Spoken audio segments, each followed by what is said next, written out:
My name is Stratalin. I'm representing the Phoenix team from Romania. That's my team over there, most of it. Right, let's get to it. Our professor in charge, Dr. Petrishor, which is not present at this moment, but he's here.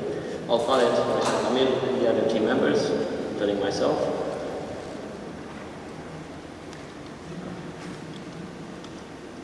Our experience started with the Year Cargo Challenge in 2011. Our faculty also participated in the 2009 edition, but we weren't present back then. Future Flight Design, 2011, we got first place. I, a student, designed the flight competition in Tucson, Arizona, and Future Flight Design this year. Our approach, I'm gonna say some aerodynamic considerations and structural considerations, and if you have any questions, please ask.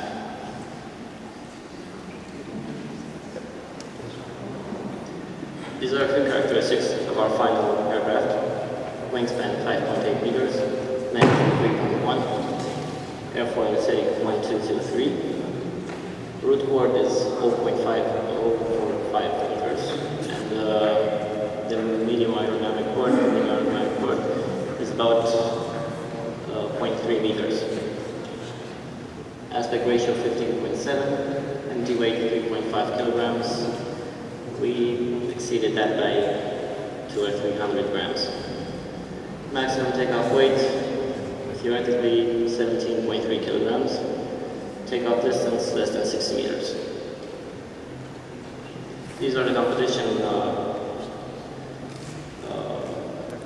requirements, and this is where we started our design. First of all, airfoil selection. We studied a wide range of airfoils, narrowed it down to 3. We chose the S1223 due to its high yield coefficient.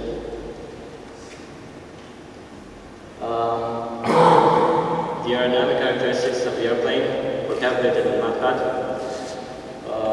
These are some data inputs, mostly wing geometry data inputs. So we have a root chord, a medium chord, extremity chord, and final chord.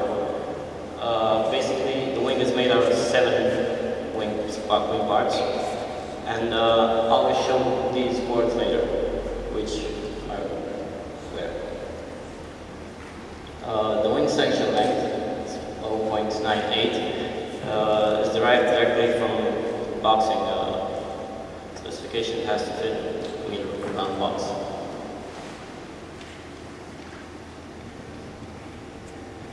This is the wing final shape. You can see right here, this is the root chord. This is also the root chord because the main essential wing part is this big, and it's rectangular. All the other wing sections are tapered. This is the medium chord, this is the extremity chord, and this is the final chord. These were taken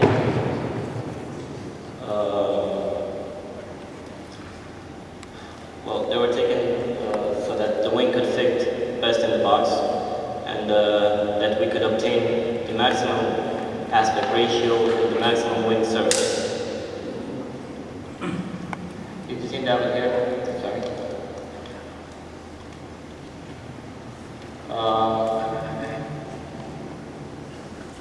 The dihedral angle of the wing, at each joint there is a 3-degree dihedral angle. So this is one joint here, another one here, and the final joint has a 5-degree dihedral.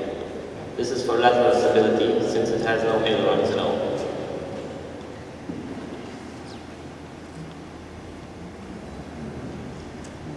This is the wing disassembled in the box. It's a solid doors model. It was an iterative process. The wing geometry was put in the MATCAD program. Performance data was taken out.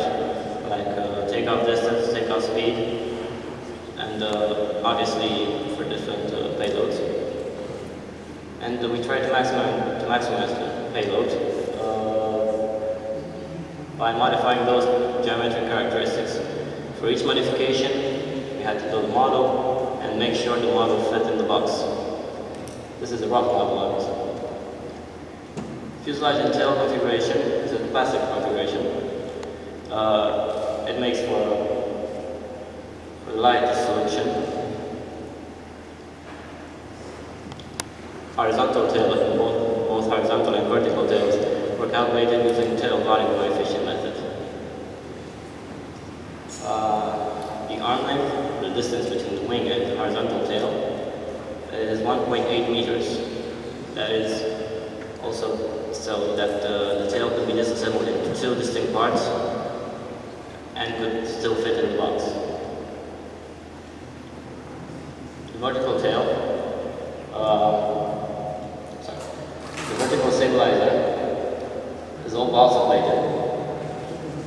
The rudder is film covered. This is all balsa with construction and with a reinforced carbon fiber spar.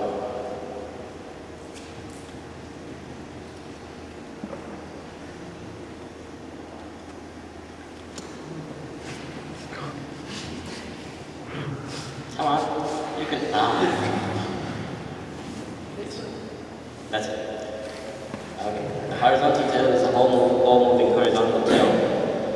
This saves us about 10% of horizontal tail surface due to its increased efficiency. Both the horizontal and vertical tails are Napa 10 airfoil. That is just for the minimum drag. There's a balsa wood ribs and the balsa wood D-box skin. And carbon reinforced balsa wood spar. It's basically one layer of balsa wood with two layers of carbon fiber. It's very lightweight and very stiff. Okay. Longitudinal stability was also calculated in math. This is the moment versus the incidence. You can see that the derivative is always negative until that point over 10 degrees where the horizontal tail actually stalls. And then it becomes unstable, but again, that's a stall.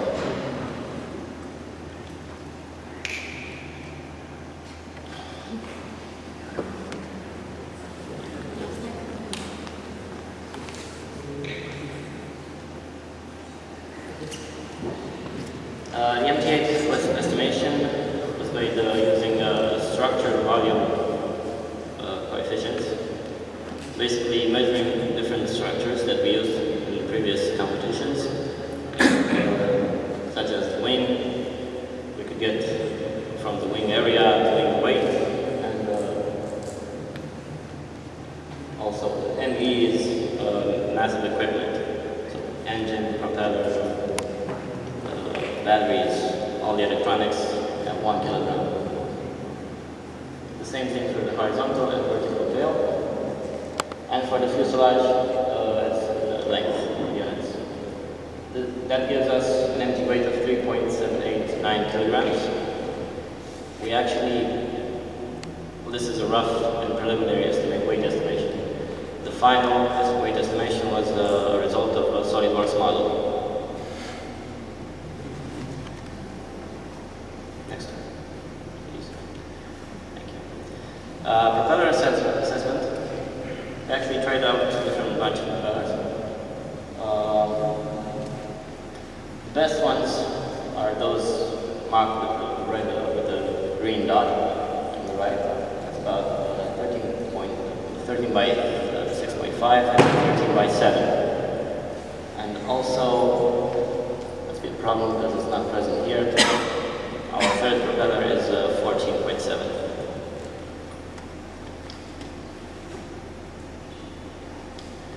This is the traction and the drag graph.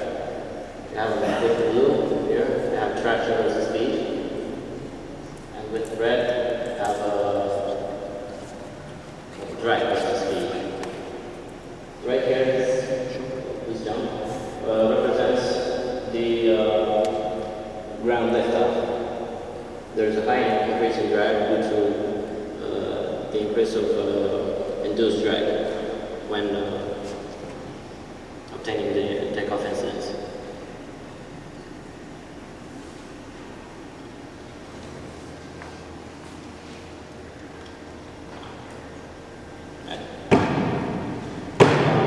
The takeoff speed is 1.1 times the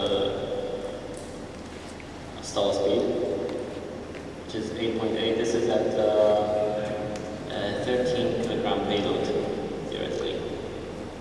Distance was done by integrating acceleration. To speed, that's mass divided by force. Fx is actually the sum of those two graphs that were shown earlier. So it's the resulting force acting on its x-axis. The fuselage is fiberglass fishing rod. The reason it's fiberglass and not carbon fiber was due to, well, let's say, financial issues. The main feature is that the actual tail of the fuselage has a 5-degree angle right there. So actually, in order to obtain the maximum incidence for the takeoff, which is 10 degrees, you had to lift the tail up so it wouldn't drag on the floor. So this angle here, I'm not sure if it shows, it's a 5-degree angle. I'm going to present a few wing structural considerations right now. First of all, spar placement. The spar is placed at the quarter port, or the aerodynamic center of the airfoil, for two reasons. One of the reasons is the lowest coefficient of moment, lowest torsion moment of the wing, and the aerodynamic forces concentrate to an area very near the aerodynamic center of the airfoil. So all loads act directly on the spar, not anywhere near. The other reason is that's the maximum thickness point. That allows us further separate the stringers.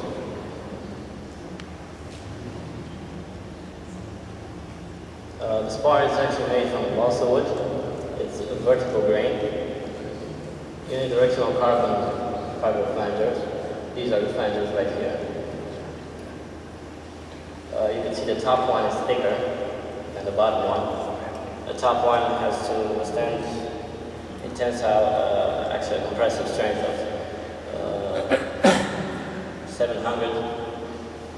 That's the limit, 700 megapascals.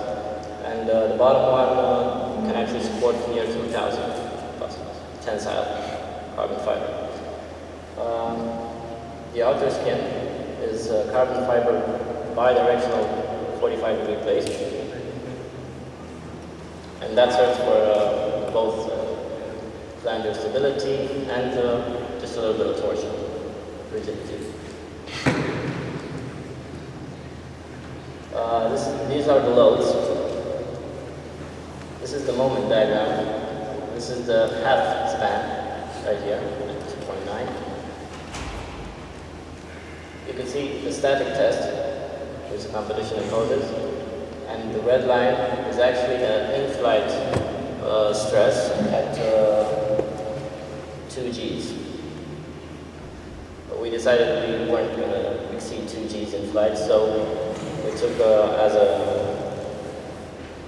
a design limit the blue line. This is actually the compressive strength and in the long run, in the spar. Again, this is the half span. This is the tension. The maximum tension allowable is 700. Our joint tension is 586. Here we have the first wing mount. This is the second wing mount and the third wing mount. The reason this jumps is because the thickness varies. We have a jump in thickness, so we have a jump in stress. This is the actual wing during a preliminary test. You can see it bends quite a lot. This was made using a 15 kilogram weight down the middle. We estimated the fuselage would weigh about 1.5 kilograms. That would mean 13.5 kilogram payload. First test, we broke one wing mount. We resized it. We resized it and we actually made it so we could stand. This is the wing mount. It's placed inside the spar. It's just like a cabinet. This is the wing mount piece that goes in. The reason for it's not fixed in either of the segments. It's fixed only well, it fits in one, then the other wing part joins. For this reason, it can fit easier in the box. This is the central fixture. This is permanently fixed to the wing spar, the central wing, and it holds together both the nose. This is the nose section of the fuselage, the rear section of the fuselage, main landing gear, and the cargo bay assembly, which assembles like two bolts, two nuts actually. This is the cargo bay and the landing gear assembly. You can see the wheels are very close together. That is so we can limit the stress on this axle here. And this is the cargo bay assembly all mounted up and I think so. I'm going to show you right now the first flight.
time just for one question.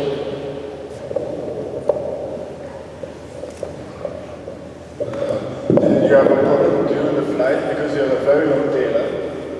You have a problem that your tail, that was torsion on the tail? Well, it is quite flimsy, yes. What? It is quite flimsy. Yeah. Because of the video I saw you have almost didn't have torsion. So well, if you ease the rudder, then you won't have torsion. Okay.